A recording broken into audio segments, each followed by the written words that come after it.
حاضرین محترم، حضور علیہ السلام کی احادیث کے حوالے سے کہ حضور علیہ السلام کی احادیث کی برکتیں کیا ہیں، حضرت عبداللہ ابن مسعود رضی اللہ تعالیٰ عنہ آپ روایت فرماتے ہیں، آپ فرماتے ہیں کہ حضور علیہ السلام نے ارشاد فرمایا، نضر اللہ امرأ سامع مقالتی، حضور فرماتے ہیں کہ اللہ تر و تازہ رکھے اس شخص کے چہرے کو جس نے میرے کلام کو سنا، جس نے میری حدیث کو سنا، اللہ اس کے چہرے کو تر و تازہ رکھے۔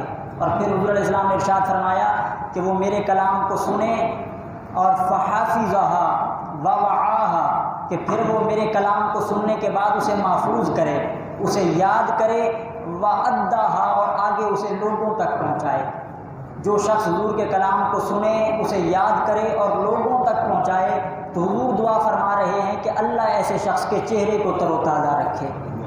اور ایک روایت میں آتا ہے، حضور علیہ السلام نے ارشاد فرمایا، بلغوا عنی ولو آیۃ، کہ اگر تمہیں میری طرف سے کوئی ایک بات بھی مل جائے تو اسے لوگوں تک پہنچاؤ۔ اگر تمہیں پتہ چل جائے کہ یہ حضور علیہ السلام کا فرمان ہے تو اسے لوگوں تک پہنچاؤ۔ اور حضور علیہ السلام کے جو فرامین ہیں، ان کے حوالے سے ایک بات عرض کرنا چاہوں گا کہ ایک صحابی حضور علیہ السلام کی بارگاہ میں بیٹھا کرتے، تو جب حضور علیہ السلام کوئی بات ارشاد فرماتے تو فوراً لکھ لیتے۔ جب بھی حضور کوئی بات ارشاد فرماتے وہ صحابی لکھ لیتے۔ تو کچھ صحابہ کرام نے ان سے کہا کہ جب بھی حضور کوئی بات کرتے ہیں آپ فوراً لکھ لیتے ہیں، تو ایسا نہ کیا کریں۔ حضور کبھی کوئی بات جمال میں کرتے ہیں، کوئی جلال میں، کوئی حضور علیہ السلام بات مزاح کے اندر کرتے ہیں، ہم سے مزاح کرتے ہوئے حضور علیہ السلام کوئی بات کر دیتے ہیں، تو آپ ساری باتیں نہ لکھا کریں۔ تو وہ صحابی حضور کی بارگاہ میں حاضر ہو گئے، عرض کرتے ہیں رسول اللہ کہ مجھے میرے ساتھی کہتے ہیں کہ میں آپ کی ساری باتیں لکھ لیتا ہوں، تو ایسا نہ کروں۔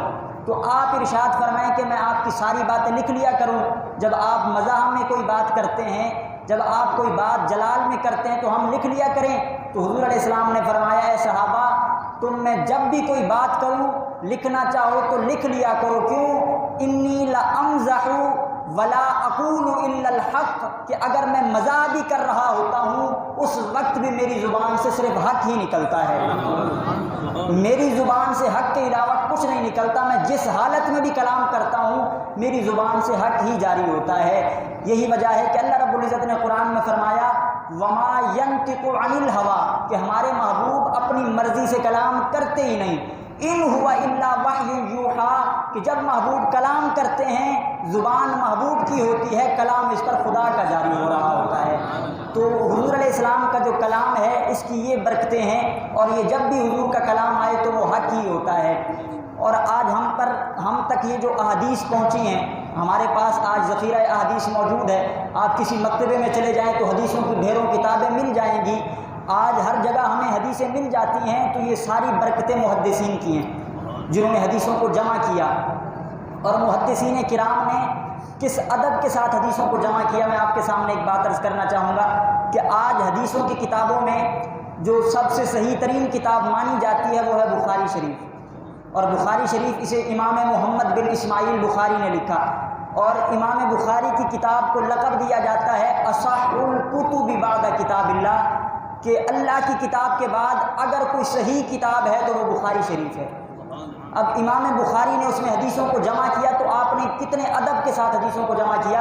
امام بخاری کی کتاب بخاری شریف شاید ایک دو بار میں تقریر کے دوران یہاں پر لایا بھی تھا، آپ میں سے اکثر نے زیارت کی ہوگی۔ ایک ضخیم کتاب ہے جس میں ہزاروں احادیث جمع ہیں۔ امام بخاری نے اس میں حدیثوں کو کیسے جمع کیا، جب بھی لکھنے کے لیے بیٹھتے کوئی حدیث اس میں لکھتے تو پہلے غسل کرتے، غسل کرنے کے بعد 2 رکعت نماز نفل پڑھتے، پھر ایک حدیث کو لکھا کرتے تھے۔ یعنی اس قدر ادب کے ساتھ کہ پہلے جا کر غسل کرتے، پھر 2 رکعت نماز نفل پڑھتے، اور پھر آ کر اپنی کتاب میں ایک حدیث کو لکھا کرتے۔ اس ادب کے ساتھ حدیثوں کو جمع کیا۔ اور امام مالک رضی اللہ تعالیٰ عنہ، امام مالک نے ایک خادم کو مقرر کر رکھا تھا دروازے پر۔ جب کوئی شخص دروازے پر دستک دیتا تو خادم پوچھتا کس لیے آئے ہو؟ اگر وہ کہتا جی میں نے فقہ کا مسئلہ پوچھنا ہے تو فوراً امام مالک کے پاس لے آتے اسے، اور وہ مسئلہ پوچھتا، آپ مسئلے کا جواب دیتے۔ لیکن اگر وہ سائل کہتا کہ میں حدیث سننے کے لیے آیا ہوں تو اسے انتظار کروایا جاتا۔ جب کوئی حدیث پوچھنے کے لیے آتا تو امام مالک پہلے غسل کرتے اور پھر سب سے عمدہ لباس پہنتے، اور پھر اس کے بعد اپنے سر پر ایک اعلیٰ امامہ پہنتے، اور امامہ رکھنے کے بعد عمدہ ترین خوشبو لگاتے اور پھر سب سے اعلیٰ مسند پر بیٹھتے، پھر حضور کی حدیث سنایا کرتے تھے۔ یعنی اس قدر محدثین حدیث کا اہتمام کیا کرتے تھے، بڑے ادب کے ساتھ حضور علیہ السلام کی حدیث کو سنایا کرتے۔ آج تو ہمارے پاس کتابیں موجود ہیں، لیکن اس وقت تو کتابیں نہیں تھی، محدثین سفر کر کے جایا کرتے اور رسول اللہ کی حدیثیں سنا کرتے، پڑھا کرتے۔ آخری بات عرض کرتا ہوں کہ ایک محدث کا تذکرہ ملتا ہے جن کا نام ہے بقی بن مخلد رضی اللہ تعالیٰ عنہ۔ بقی بن مخلد یہ اندلس شہر کے رہنے والے تھے، یہ مغرب کا آخری کنارہ ہے اندلس، وہاں کے رہنے والے تھے۔ یہ حدیث شریف پڑھنے کے لیے، حدیث پاک پڑھنے کے لیے اندلس سے سفر کر کے بغداد آئے، کیونکہ بغداد میں امام احمد بن حنبل رہا کرتے تھے۔ یہ امام احمد بن حنبل سے پڑھنے کے لیے آئے تو بغداد پہنچے تو پتہ چلا کہ امام احمد بن حنبل کو تو نظر بند کر دیا گیا ہے، بادشاہ وقت نے قید کر رکھا ہے، پڑھانے پر پابندی ہے، وہ پڑھا نہیں سکتے۔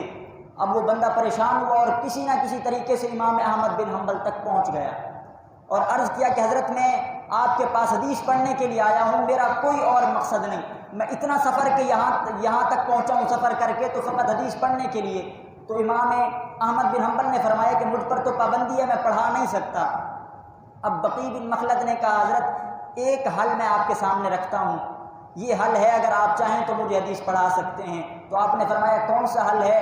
تو اب بقی بن مخلد نے کہا حضرت میں بغداد میں نیا آیا ہوں، مجھے یہاں کوئی پہچانتا نہیں ہے، مجھے جاننے والا کوئی نہیں، میں روزانہ جہاں رہتا ہوں وہاں سے جب بغداد کی طرف آیا کروں گا تو پھٹا پرانا لباس پہن لوں گا، ہاتھ میں ایک فقیری کاسا اٹھاؤں گا اور سر پہ ایک پھٹا پرانا کپڑا باندھوں گا اور بغداد کی گلیوں میں صدائیں لگاؤں گا کہ ہے کوئی اللہ کے نام پہ فقیر کو عطا کرنے والا، ہے کوئی فقیر کی مدد کرنے والا۔ لوگ مجھے سوالی سمجھیں گے، فقیر سمجھیں گے، کچھ نہ کچھ دیتے آئیں گے، کوئی پیسہ دے گا، کوئی روٹی دے گا۔ یہ صدا لگاتے لگاتے میں آپ کے دروازے تک آؤں گا اور میں کہوں گا ہے کوئی فقیر کو عطا کرنے والا، تو آپ اپنے گھر سے تشریف لائیے گا۔